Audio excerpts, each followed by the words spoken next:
Hello and welcome to the show at our new time. I'm Anand Naidu, sitting in for Riz Khan. Since the Gaza War, has international support for Israel been falling, and will it force Israel to negotiate peace with the Palestinians? The Israeli army has prepared a document to counter the findings by South African Judge Richard Goldstone about Israel's war on Gaza in 2008 and 2009. That report concluded that Israel used disproportionate force, killing more than 1,400 Palestinians, mostly civilians. Israel is also trying to restrict the damage from a diplomatic spat with its biggest supporter, the United States.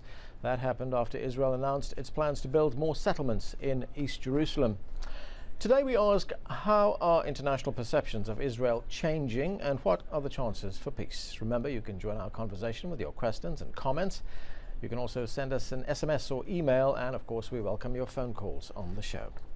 I'm joined now from New York by American political scientist and author Norman Finkelstein. His latest book, This Time We Went Too Far: Truth and Consequences of the Gaza Invasion, is being released this week.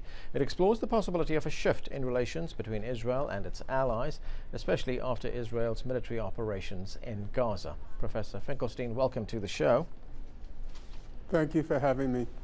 Now, the book is a very serious indictment of Israel and its policies in the occupied territories. You focus on the war in Gaza that was towards the end of 2008 into 2009, and you're very critical of Israel. In fact, you call the operation, these are your words, premeditated slaughter, a massacre on the part of Israel. Very harsh words indeed. The Israelis, of course, will say that they were acting in self-defense, that Hamas was firing rockets into southern Israel, targeting civilians, and that their patience had run out.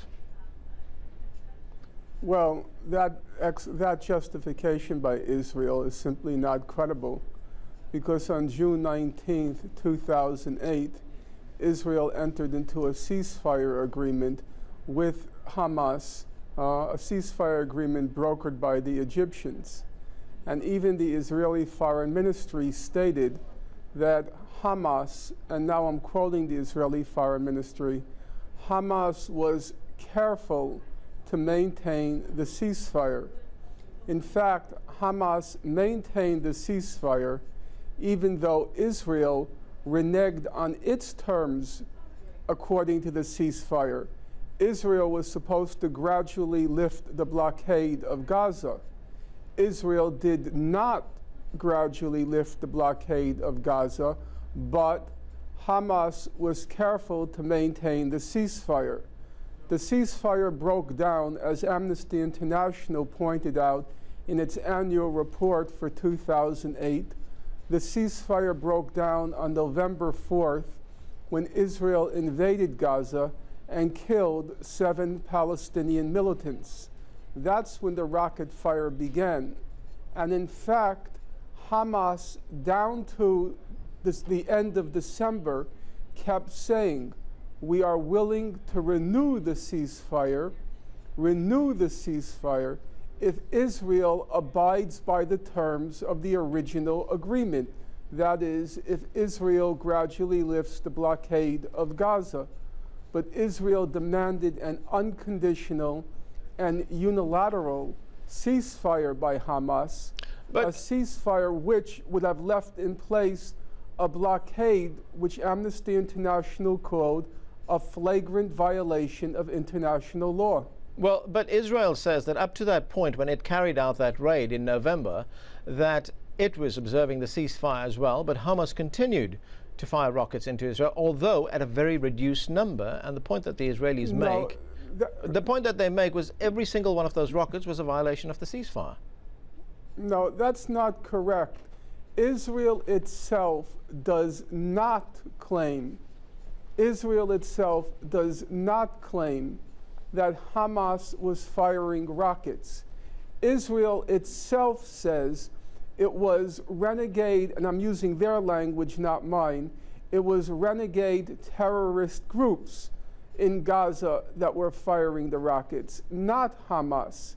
And in fact, even if you look at the latest Israeli report, the one that came out last week by the Intelligence and Terrorism Center in Israel, they acknowledge that Hamas's internal security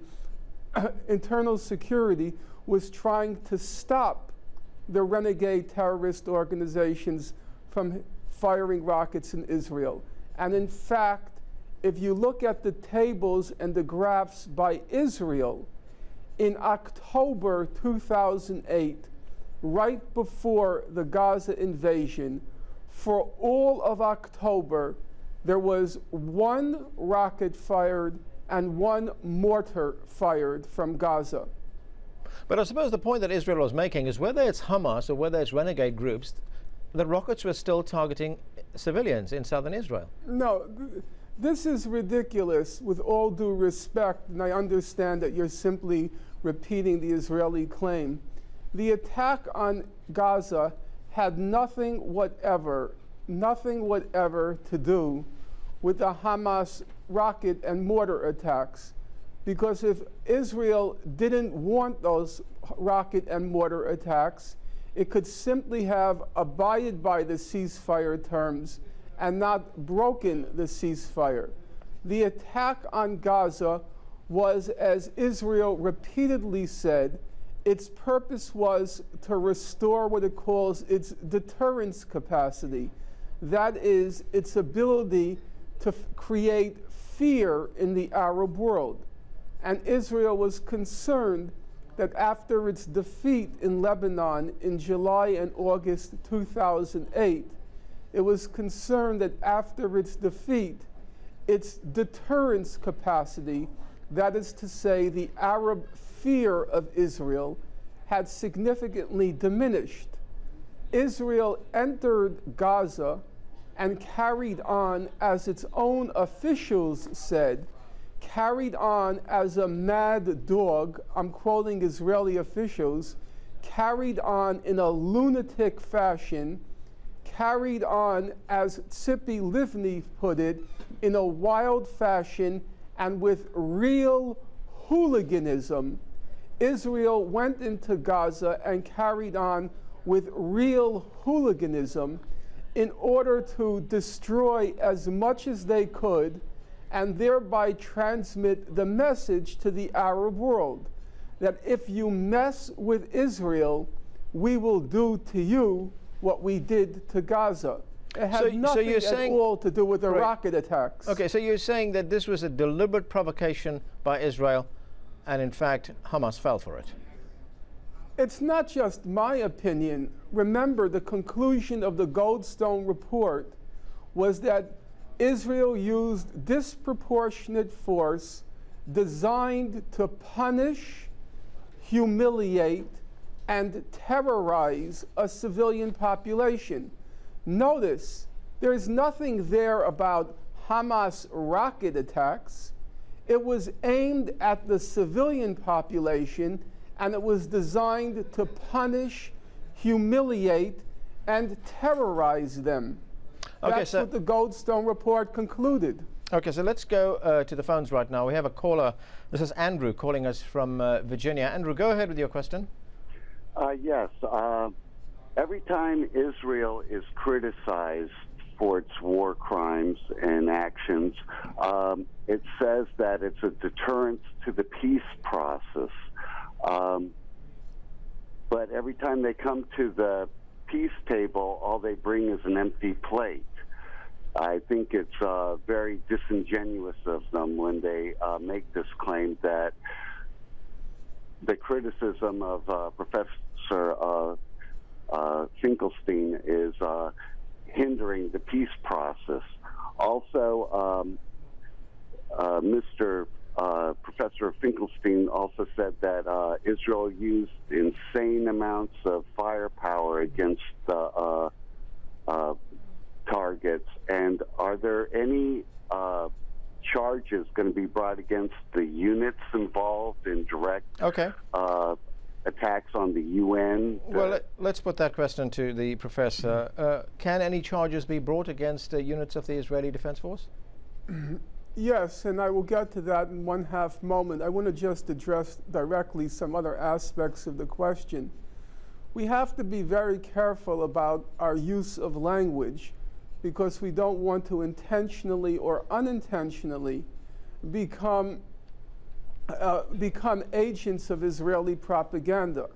So number one, there was no war in Gaza. As one Israeli soldier put it, what happened in Gaza was like a child with a magnifying glass burning ants. That's not a war. When you have a 400 Palestinians killed for each Israeli, 400 Palestinian civilians killed for each Israeli civilian killed, 100-to-1 ratio overall of civilians and combatants killed, 400-to-1 civilians, 100-to-1 overall, 1,400 Palestinians, 13 Israelis. That's not the ratio of a war. That's the ratio of a massacre. So number one, we have to be careful not to call what happened in Gaza a war. It was no more a war than Sabra and Shatila was a war, or Sharpeville was a war, or My Lai was a war.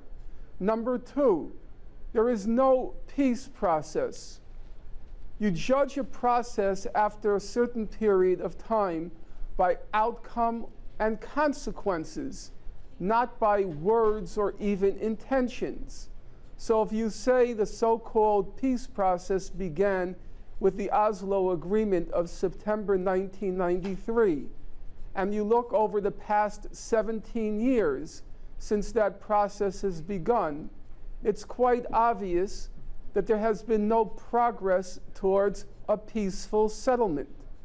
But there has been significant progress towards Israel's annexation of the West Bank. There are now 500,000 settlers in the occupied Palestinian territories. Israel has built a wall which has appropriated approximately 10% of the West Bank. So what we have seen is an annexation process, a colonization process, and appropriation process, but there has been no peace process. Okay, Professor. Number three, right. Number three, let me just get to the question. Yeah. Number three, it was not me that said Israel used insane amounts of firepower in Gaza. Let your listeners and viewers enter the words "breaking the silence" on their Google search, and up will come a collection of testimonies by Israeli soldiers. And then let them enter the word "insane" on their search function. Okay. And you'll see one soldier after another, after another, after another said that Israel or Israelis used insane amounts of firepower in Gaza. Okay. As to whether or not they can be brought to justice, that all depends on us. If we can create enough public opinion which demands that justice be done and those who committed the massacre in Gaza be brought to justice, then it might happen. I myself am hoping that I'll get an invitation from the UN General Assembly to have the occasion to speak to them, to speak about what happened in Gaza, and to demand or to encourage the General Assembly to act. Okay, sir. Because one of the things Richard Goldstone recommended, Richard Goldstone said that the General Assembly has the power to act if it wants to. Okay, Professor, we are going to have to take a short break right now. We'll continue our discussion. More of this discussion in a moment. We'll be right back. Stay with us.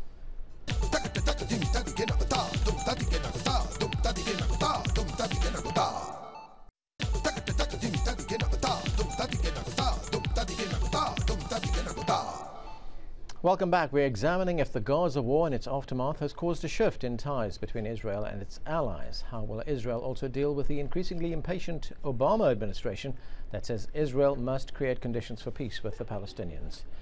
Joining me now from New York is American political scientist and author Norman Finkelstein, whose latest book is "This Time We Went Too Far: Truth and Consequences of the Gaza Invasion," and that is going to be released this week. Professor, welcome back to the show. I just want to thank you. Just want to bring up a point that you were talking about there. You were saying that Israel has annexed large portions of Jerusalem as well as the West Bank, but at the same time, Israel did unilaterally pull out of Gaza, didn't it? No, it did not. If you look at all the human rights reports, and here I include Human Rights Watch, I include Amnesty International, and I include the Goldstone report, they all analyzed what Israel did in 2005, at the end of 2005 in Gaza. And they all came to the same conclusion. They concluded that Israel redeployed its troops in Gaza from inside Gaza to the periphery of Gaza, but that Israel continued, and I want to emphasize this is the conclusion of all human rights organizations, Israel continued to be the occupying power in Gaza. What Israel did basically was it threw the keys to the prisoners so they can get out of their jail cells, but then shut tight the prison gates and redeployed their troops on the periphery of the prison. So Israel continued to control the territorial waters, the airspace, who went in and who went out of Gaza, what went in, what went out of Gaza. It continued to invade Gaza. It continued to create a no man's land on the border of Gaza. Israel continued to be the occupying power. Okay, I want to get to another one of our viewers right now. This is James calling us from Los Angeles. James, go ahead. Thank you for taking my call. Dr. Finkelstein has been courageous in speaking out against Israeli war crimes. He'd actually mentioned in person that the pro-Israel lobby, AIPAC and similar, was responsible for the ongoing settlements in the West Bank and how Israel is being protected by the U.S.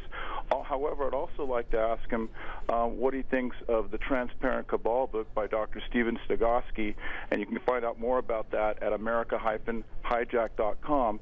It actually conveys that the Iraq War and the coming war with Iran was conducted to basically take down regimes like Saddam Hussein and the current Iranian regime that were supporting the Palestinian people, so the Israelis could eventually transfer the Palestinians off their land, or the Palestinians would give up hope and submit to the will of Israel. Again, I salute the courage of Dr. Finkelstein for what he spoke with regard to him speaking out against Israeli war crimes, and I'll leave you with a website, tinyurl.com/US opposes Palestinians. Okay. All right, thank you, James. Okay, let me put that to the professor. With all due respect, we have to be careful about indulging in conspiracy theories which have no basis in fact and for which there is no evidence. There is no question, if you look at the scholarship and you look at the memoirs of the attack on Iraq, that the main architects of the attack on Iraq were Mr. Cheney and Mr. Rumsfeld. It was their war. And say what you want about Mr. Cheney and Mr. Rumsfeld, it's quite clear that they're looking out for American interests. They're not looking out for Israeli interests. And they're certainly not going to launch a major invasion in order to facilitate Israel's expulsion of the Palestinians from the occupied territories. Okay, Professor, I want to get to another caller now. This is Khalil calling us from Romania. Khalil, go ahead. Hello. Can you hear me? Yes, I can hear you. Go ahead with your question. Yes, I can hear you. All right. I have a question to Dr. Norman. I've watched a lot of your lectures, and I'm aware that you are in favor of two-state solution based on the 1967 border. However, I'm not. I would argue against this solution, but I would ask you why don't you apply the same criteria when you talk about a two-state solution on the 1967 border? Why don't you apply the same criteria on a two-state solution on the 1948 border? So why the criteria applies on the land that which Israel occupied after 60. Okay, Khalil, we're running out of time. I want to give the professor a chance to answer that. Well, I want to clarify that I'm not in favor of the two-state settlement. My view is it's the only settlement which is politically possible now. Speaking personally for myself, I would like to see a world without any states.